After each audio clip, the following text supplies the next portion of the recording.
All right, yo, what up? Today we have a new YouTube video. This is going to be a TFT YouTube video. Lately, with the WoW patch cycles being a little bit slow, as you may see, I've been playing TFT a lot more frequently lately, especially on my stream. So you guys can definitely come check that out and watch it live if it's something that you're interested in. But in the meantime, I'm going to be taking some of this time while I'm in limbo, waiting for 9.2 for WoW to make some more TFT focused content because honestly, it's something I enjoy, and it's something that I'm going to probably be streaming for a little bit, at least until 9.2 comes out, and I have some other stuff to be showing you guys. So, as you guys can see by the title, this is an epic mercenary game on the Set 6 PBE. So with Set 6, it's coming out pretty soon. I like to do this thing where I'm taking a belt opener, and it allows me to be the most flexible as I reasonably can be just in these games.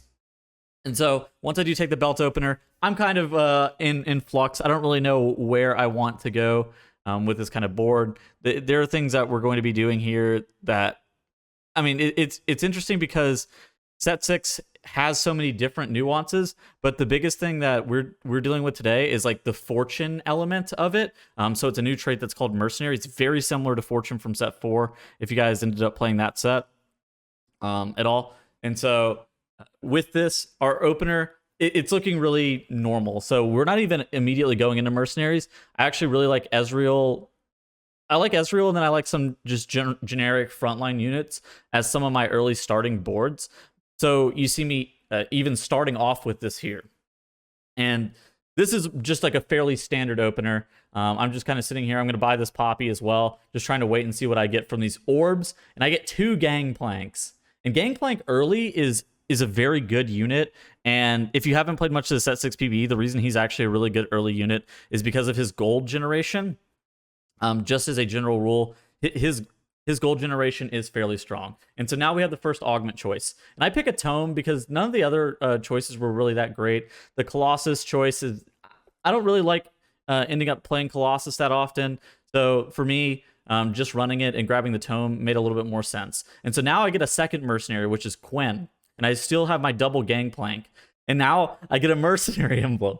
And so you see how it's starting to come together. And I'm like, just kind of scratching my head like, all right, well, I guess this is what I'm going to be doing here. And this is actually a fairly strong opener. Mercenaries, once you start to get pretty solid direction for your game, mercenaries are actually really good. And so you see me buy this Ziggs because I feel like I'm going to play 3 mercenary, 2 scrap once I level to 4. So I'm not going to be completely lost streaking. There are definitely times that you should be full lost streaking. I don't personally love full lost streaking with mercenaries. I like to cash out fairly early. I just think that Gangplank is generally a fairly good unit. And with the spat as well, the mercenary spat, it makes it to where I'm able to just kind of play a fairly good board. So here, I get Camille. Since I also have Quen, this is Challenger plus Mercenary. And I'm trying to figure out whether or not it's worth for me to level to put in the second Gangplank. And I figure out that it's probably yes, just because of the passive gold generation that second Gangplank is going to provide me if he does end up killing a unit. So immediately here, we have our Gangplanks going in. We unfortunately do not get the last hit with our pistol shot off the first one, but off the second unit kill, we do get 1 gold back. So to me, it feels like me leveling makes a lot of sense here. So win streaking with mercenaries is pretty shit gold generation compared to a lot of some of the other RNG like style of traits that you've had in the past. Win streaking mercs is like 1 gold per, so it's pretty bad.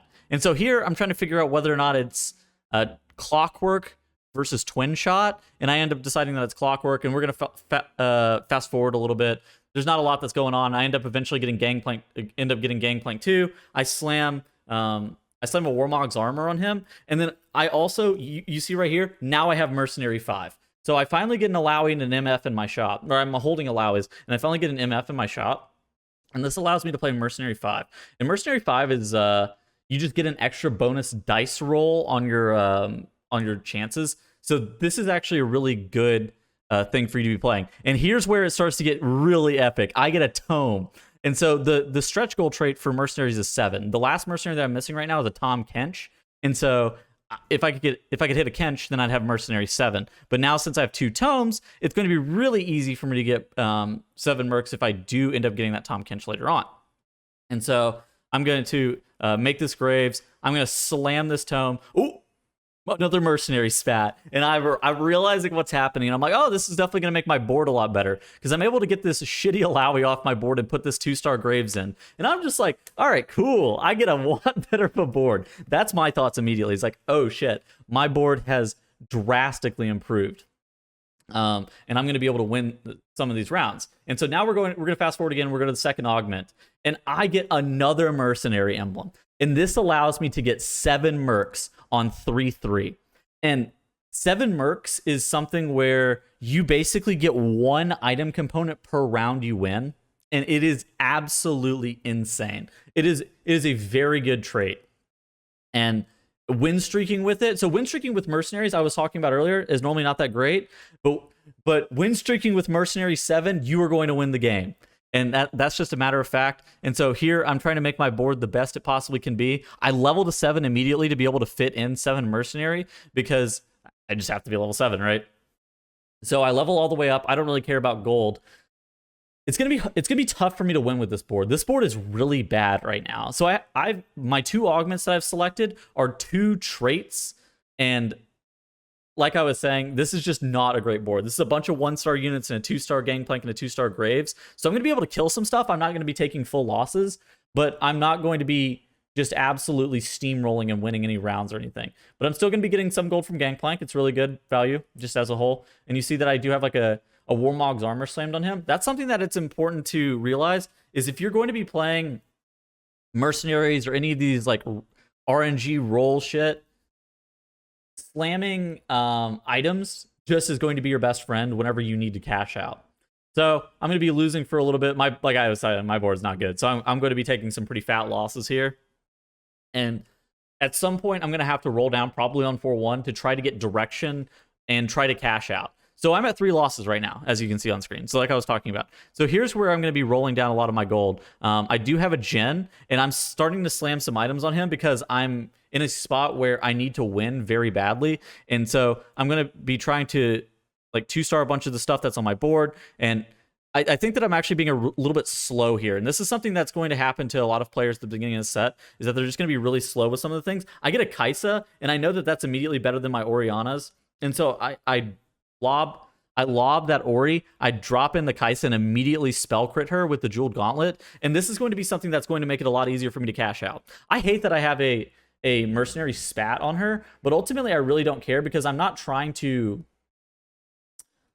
like make the best long-term board or make the best long-term decisions. I'm trying to make the decisions that's going to help me cash out in the immediate and in the short term. So I'm making very heavy-handed short-term decisions that are trying to allow me to cash out as quickly as possible because I know that if I sit here with Mercenary 7 for too long, I'm going to bleed a lot of HP and just be in typically a pretty bad spot. So I'm trying to roll a little bit more gold here because I know that some of these units that I have definitely can be improved. And if I 2-star anything, like this Oriana, then I'm going to be in a slightly better position. And then I roll down and I hit a Kench. And this is really important. This Tom Kench is a lot better than this Alawi. And I don't know what... Oh, okay. So I had to feed the Tom Kench. I was trying to figure out like what I was thinking, but I probably should have fed him the Victor in retrospect. But feeding that Tom Kench there gives him a little bit more HP. It's not too bad. And now I have 7 mercenaries, and I don't have that really, really worthless Alawi that I had on my board. And so now this is the point where I'm able to cash out. And it's actually kind of close. But I have, look at my bench. I have all of the items slammed that I realistically can have. I have all of the components used because I do know that slamming my items is the way that I'm going to be successful here. And so I was on a 4-loss streak. I was able to cash out. And I'm like, what am I going to get out of this? This is the first time I've ever played this. And so I end up getting 30 gold and like 2 components. And I would be lying if I was not thinking, damn, that's underwhelming. I'm going 8th. Because that was just a spot where I was like, I felt like I needed the cash out to be successful here because of these random ass units that I have on my board. I lost my, or I cashed out on my loss streak. I didn't have anything that was redeeming here, but I was continuing to think like, all right, I'm going to be getting one component per round. I need to just continue to win. And so I make the judgment call to slam this static shiv on my Jin, which it's not good. Like static shiv on Jin is not a good item for the record, but it does end up making a difference. And like, look at how much I barely won this round. I mean, I guess I won by a few units, but I ended up barely winning that round. And so like slamming the static shiv and just having blatant disregard for your components, especially if you're playing 7 mercenaries, is something that you need to be looking at. And so now here I get a D-claw, and I'm moving the items off of the gangplank because I got a second gangplank too, and I'm moving them onto this Tahm Kench because I know that it's going to allow me to be able to just have a tankier front line, which was something that I was severely lacking. And so now I'm continuing to feed the Kench, and I'm just going to be collecting gold as much as possible. And like, I leveled all the way to 8 at 4-5 because I know that my gold is kind of fake. So since I'm running 7 mercenary, I'm going to be getting like a decent amount of passive income just as a general rule. Plus I have Gangplank and Tahm Kench on my board who can generate me gold passively as well. So I know that my income is kind of fake and that the only thing that I need to be focusing on is winning rounds and getting those dubs on the board, because those are going to be generating me components every single round I win. And that's the most important thing. And now here's the last augment of the game. And from here, I don't really know what I'm expecting to get. Like, all of the augments are kind of meh for me. There's nothing that's like super great. However, whenever I get these legendary, look at this face. Whenever I get the legendary pick and I get the additional unit size, that is very good for me, because now that's allowing me to play substantially better boards. And now I get in this Janna. And so like Janna, Ori, Yumi those are some mainstays for the set. So in set 5, you had Heimer, Ivern, Voli, which were fairly strong mainstays. You had the HIV stuff. And so once I get this Janna, plus I have the +1 unit stuff, I'm continuing to win streak, right? You saw the tick count pump up 3, 4, 5. I'm win streaking every single round now. I have a Gen 2. I have a 2-item Kaisa. I was able to find an Infinity Edge because I was just getting so many components. I was able to greed out some stuff and get an Infinity Edge plus a JG on her. And so while she still has this Mercenary spat, which I'm not in love with, it is really good that I have 2 items on her. And now I have a mutant spat somehow on my Orianna, so I'm getting more and more traits. And now I'm continuing to get more components. And look at this, I'm just picking up the 1 gold. I'm picking up a Nico.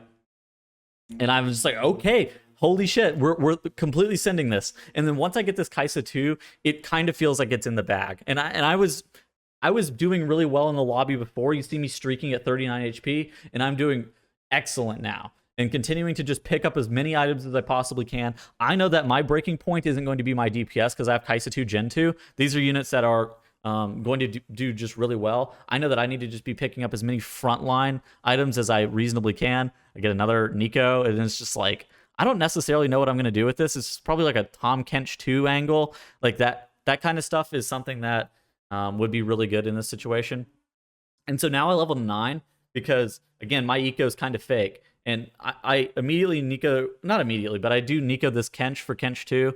I was trying to contemplate whether or not it was worth going for Gen 3, but Gen is such a hotly contested unit that I feel like even with the 1 Nico, plus the potential for me getting Nikos passively from Mercenary 7, I know that it wasn't going to be realistically in the cards. So I kind of just full sent it, went win with the Kench 2, was like, all right, this is going to be fine. And so now I'm win streaking again. Like we were talking about earlier, we were joking about it. I am just win streaking the remainder of the game. And from this point, you just get so many components, nothing matters. You're just so look at the left side of my board. I just sit there, I get so much gold, I get so many components, I got a lot of spats, like, and it just makes the game so much easier once you start winning with Mercenary 7, because no board is able to compete with somebody who has 30 components or something like that, like 10, like something like 15 completed items. Look at my units. They all have so many items, and I'm still just picking up components and gold off the bench.